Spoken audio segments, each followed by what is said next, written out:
Good morning, this is Brent with Lykins Motorsports, and we are continuing work on Mr. Dennis's 496 FE. Still waiting on some parts to come in for this build. It seems to be par for the course. Still waiting on some push rods for our 445 over here. But I'm able to chip away a little bit at a time. And this week we are we're going to focus on getting the rocker arms set up for Mr. Dennis's engine, and I'm going to show you the parts that we'll be working with. So this combination of parts is pretty par for the course for a hydraulic roller street engine. These are my rocker arms, made for me by Harlan Sharp, based off of their adjustable rocker arm, but it's non-adjustable. Bushed fulcrum, roller tip, and a push rod seat that takes a ball push rod. So your push rods are cheaper, and these will also oil through the push rods, and they will also oil through the shaft, so you can use them either way. I've used these, believe it or not, up to about 7,500 RPM and about 700 pounds of spring load so far. So they are beefy, no adjusters. So once you measure for your push rod lengths, you never have to touch them again. So good choice for a street engine. If you order a complete rocker arm package from me, here's pretty much what you're going to get. And this may be helpful to, or this video may be helpful to you guys who do that, because I'm going to show how to set all this up on video. So the package would include the rocker arms, some ARP rocker stand studs, and these are made for the trick flow heads. Mr. Doug and I have kind of had some conversations based on what parts need to be changed for the trick flow stuff. These are studs that are just a little bit longer because the holes in the trick flow heads are a little bit deeper, so we might as well take advantage of that thread depth. Billet stands, end stands, and center stands, and they've been milled down for trick flow heads. Billet spacers also from Precision Oil Pumps, and these heavy duty shafts. So we're going to get all of this set up. You can either do this, sometimes if you haven't got the heads on the engine, it's easy to just lay it out on the bench and just work in front of you, just setting up rocker arms at a time. In this case, I'm just going to do it on the engine. So we'll get everything washed up and cleaned. Doug sends the shafts with no plugs in them, so you can easily get a brush in there and clean everything out. Then he sends the plugs in a separate bag. But if you buy shafts from whoever, Harlan Sharp or whoever, just make sure they're clean in there. Sometimes there's some trash in there, and you don't want that pumping through your rocker arms. So I'm going to take a second and get everything laid out and cleaned and washed, and we'll start assembly. Okay, so an oil can like this is going to be your friend on setting this stuff up. I just use motor oil on assembly of the rockers.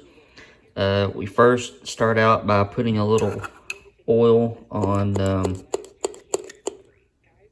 these plugs. You don't want to go it in dry because they will seize up quicker than you realize.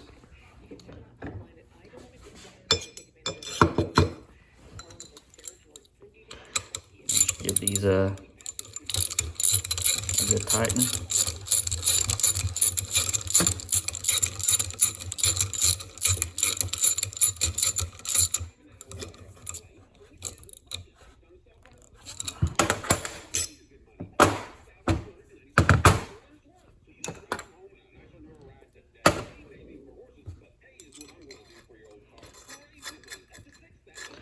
I'm wearing a Band-Aid today. I was taking apart an AV8 pump, and it's had a key in the keyway that was being pretty stubborn. So I grabbed it and put pressure on it to pull it out, and when I pulled it out, my finger just ran down the side of the machined edge of the keyway. So I meant to say I pulled the key out, and then the keyway got me pretty good. I was also in the emergency room again. Seems to be a common thing for me here recently, but I had a nice hospital stay this past Sunday into Monday, and got 2 Lovenox shots to the stomach. So a little bit of blood thinner, and it was an interesting time. But doing okay now, and they got me on a different medicine, and we got a cardiac MRI coming up next week, and hopefully we'll get some good definitive answers on what's going on and how to deal with it. But show goes on, right?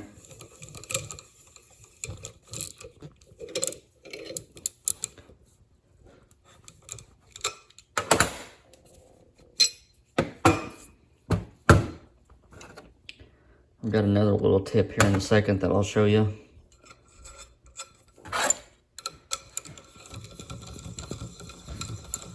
As soon as I get this plug tightened up.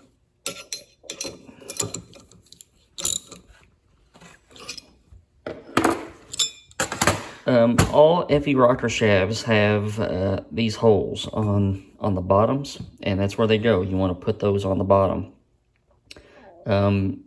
If you messed around with FE stuff a lot, especially with non-factory rocker arms, you know that when you pick up a set of a rocker arm assembly with the stands and everything on it, stuff wants to go every which way. I'll show you some tips on that later on as well. But OCD me, I like to take a paint marker and mark which way is up on the shafts, so that in my moment of OCD-ness, I don't have to take all the rocker arms off or slide a rocker arm off to check where the feed holes are. That way I can just look in the end of the rocker and know that we're in good shape. So once those plugs are in, it's assembly time. So we just take a stud. Some of these are undercut. It looks like, let's see, looks like all of these are undercut on this, and that's fine, because we're not oiling through the stands or anything. It wouldn't even matter if it did. But you start out with one stud and screw that in and begin assembly. Just start with an end stand and a shaft, and well, I'll show you the process. Okay, so the gist of all of this is to just load the rocker arms and stuff onto the shaft, and check and see where they hit and what needs to happen. So, you know, we're going to be doing a lot of this, sliding shaft and the stand on the stud and checking everything. You know, our rocker arm is going to be in this area. We're going to want to try to get it centered on the valve stem in that direction. So we put the rocker arm on there and just use the appropriate amount of shims on each side to get that done, and then just move on to the next one.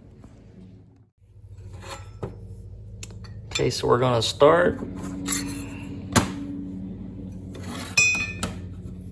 And if I remember correctly, I use a 60,000 shim here. I'm going to put some oil in Taking our rocker arm.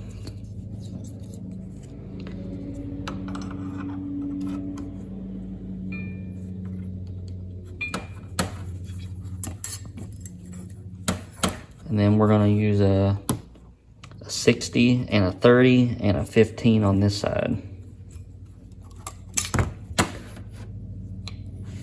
See if my memory holds true. So we're looking centered, and you want just a little bit of clearance on that rocker arm, between the rocker arm and the stand itself. So we're in good shape.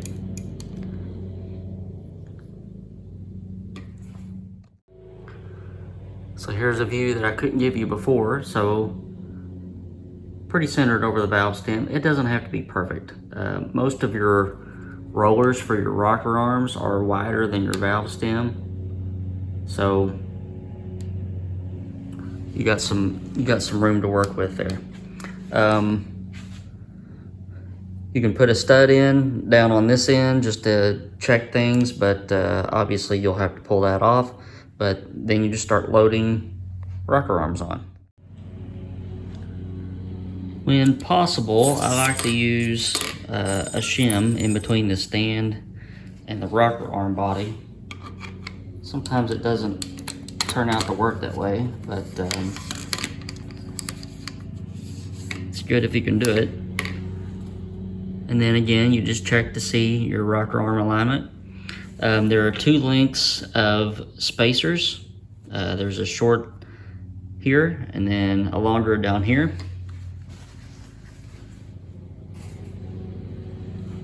So I'm going to use another 15,000 shim and a spacer.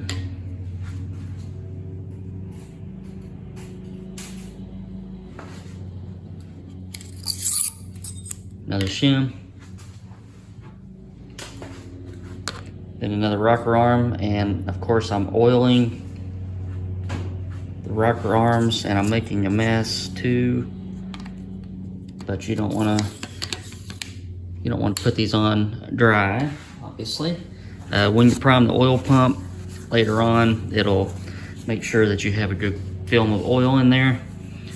But some assembly lubricant is always good. So let me see if I can scoot the camera over just a little bit so you can see here.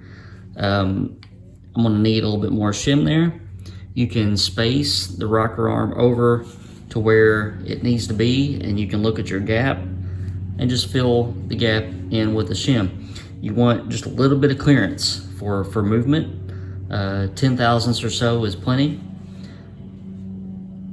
So I'm gonna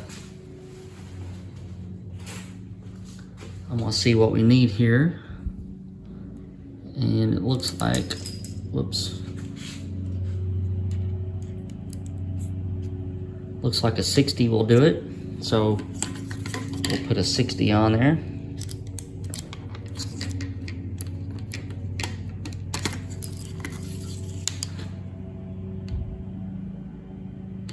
I'm gonna go just a little bit more. I'm gonna put a 15 on there.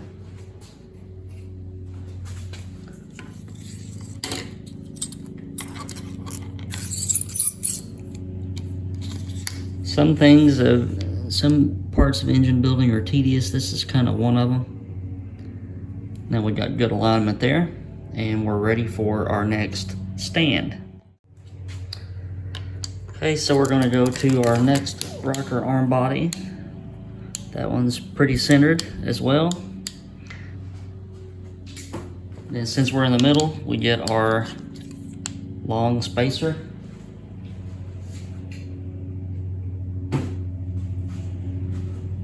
And we're gonna try another rocker arm and see where we need to be on it.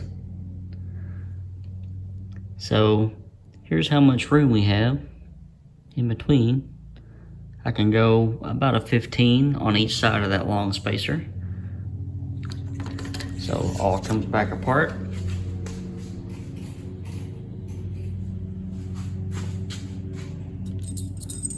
There's a 15. Another spacer. Another 15. Bingo.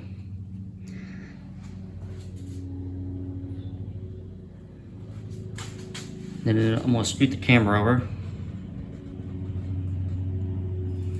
And if you notice, the stands are numbered, which is nice. So we are at 5, 6, 7. The number goes to the intake manifold side.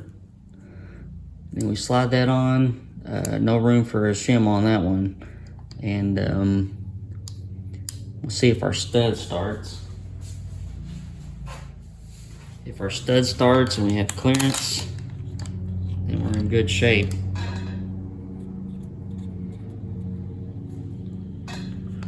We do not have clearance, so what I want to do is take that 15,000 shim off that I put back on.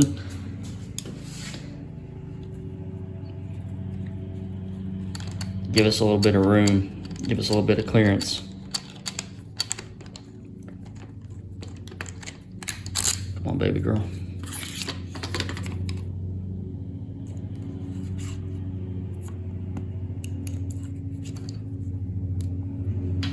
Too many parts, not enough hands.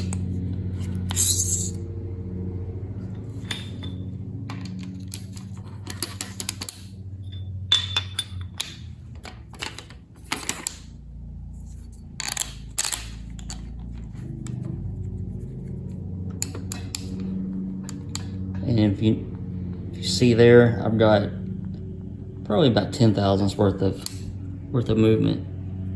Now, when you're working with studs, the whole assembly will move back and forth. So when you put these on, you just do your best on trying to get them centered up when you put them back on. So we're ready for another rocker arm.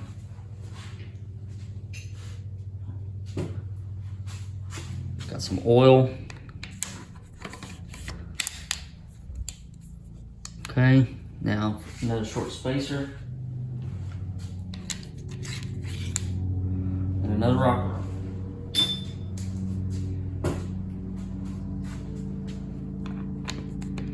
Then you can see where you need to be on here. Here we need a little bit of a shim. I'm going to try a 15 on each side of this spacer. And then when we put our end stand on, we'll see how that works out for us.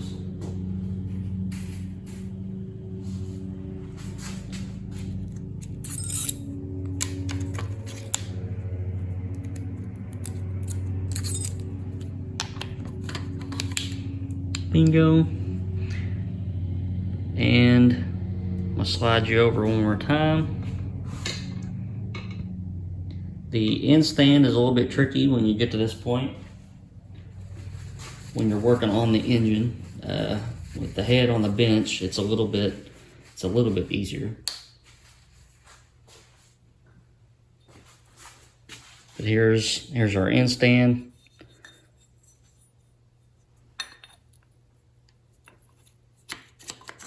We're going to see how our stud lines up and how big of a gap we have.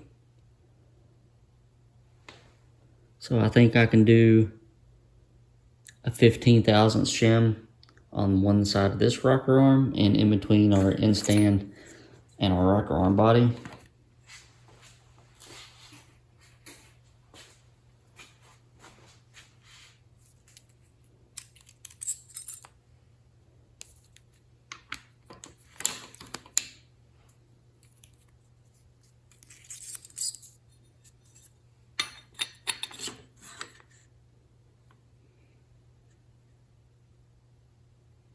Actually, I'm going to need a lot more than that.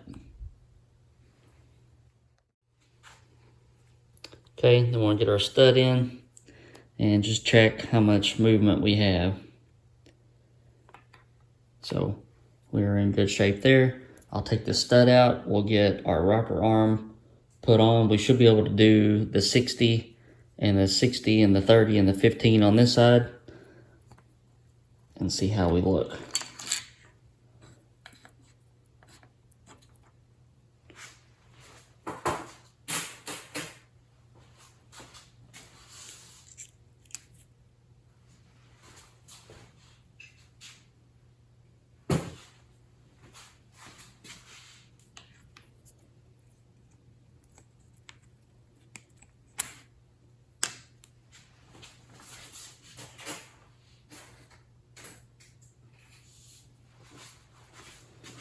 You guys are being patient. Thanks.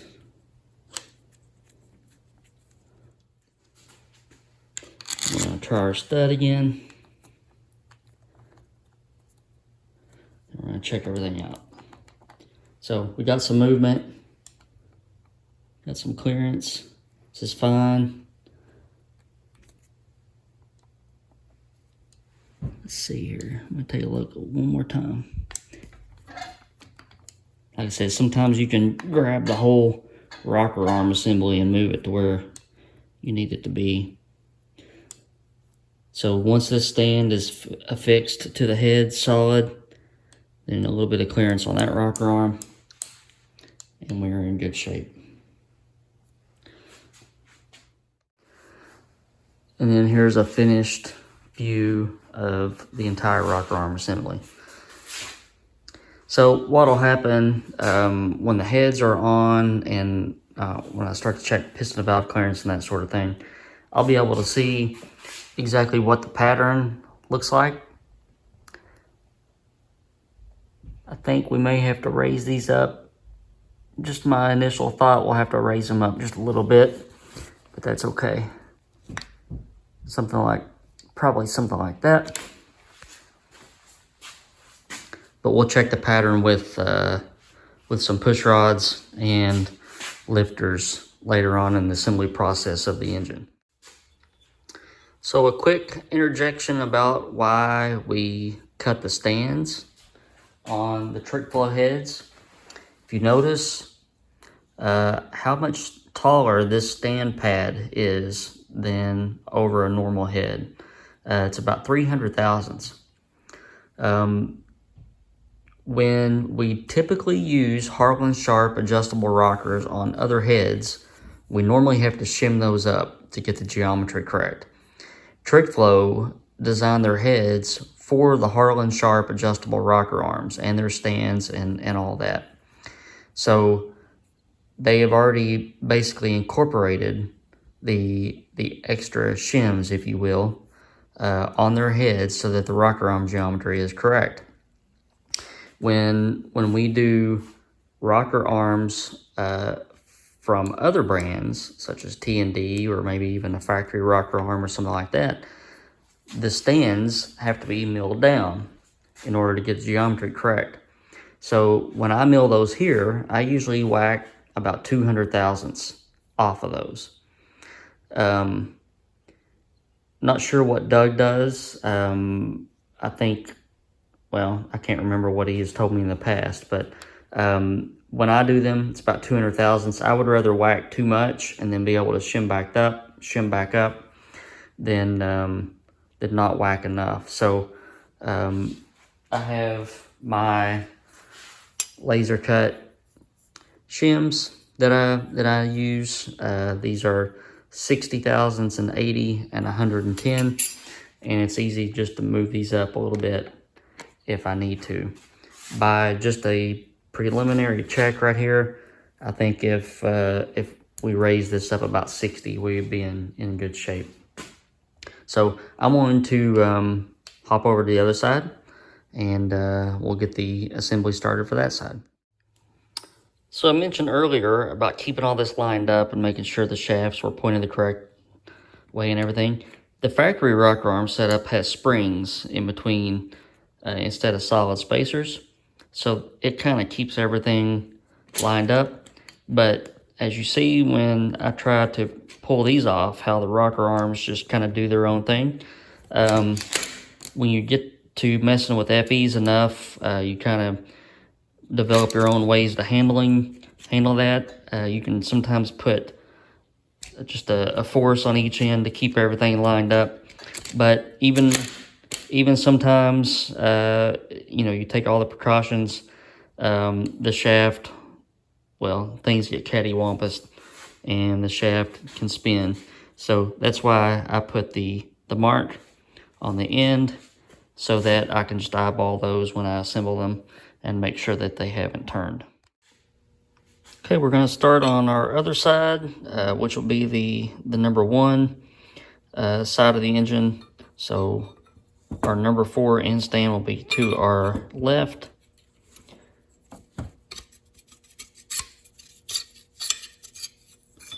check fitment on that. Get our rocker arm oiled up. We're gonna have our 60,000 shim on one side.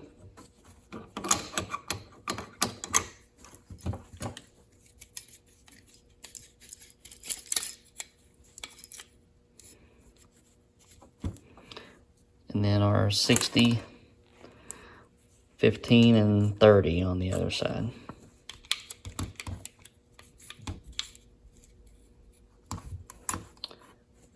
Okay, then we'll get that started on the engine.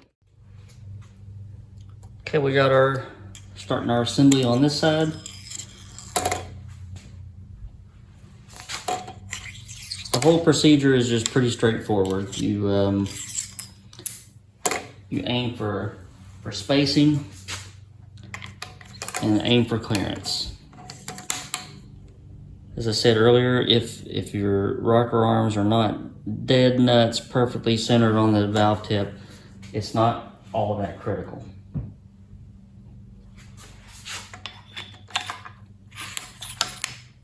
You just want adequate coverage.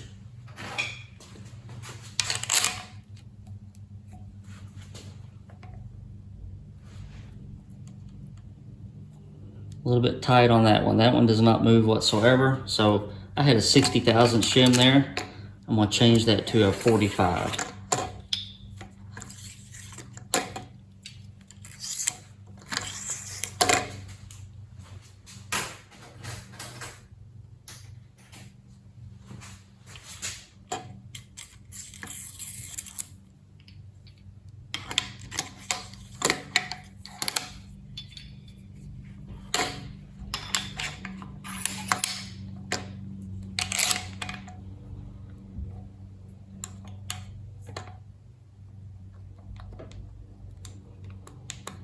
And I have my clearance back.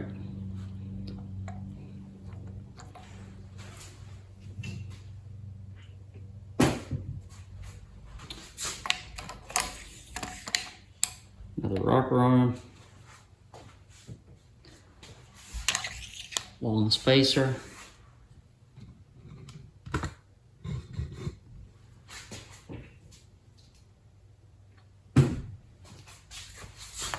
And another rocker arm.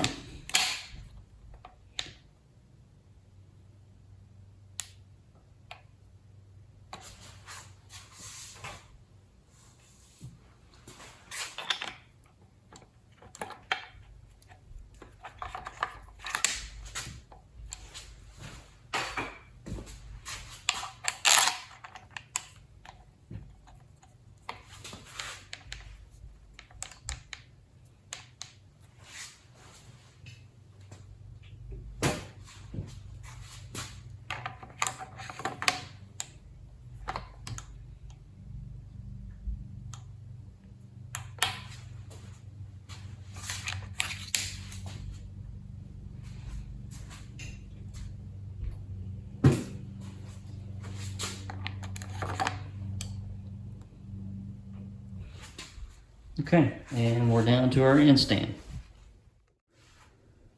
All right, we got all this side on. Now, there is one thing that I noticed on the other side while I was putting it together, and it happened on this side too.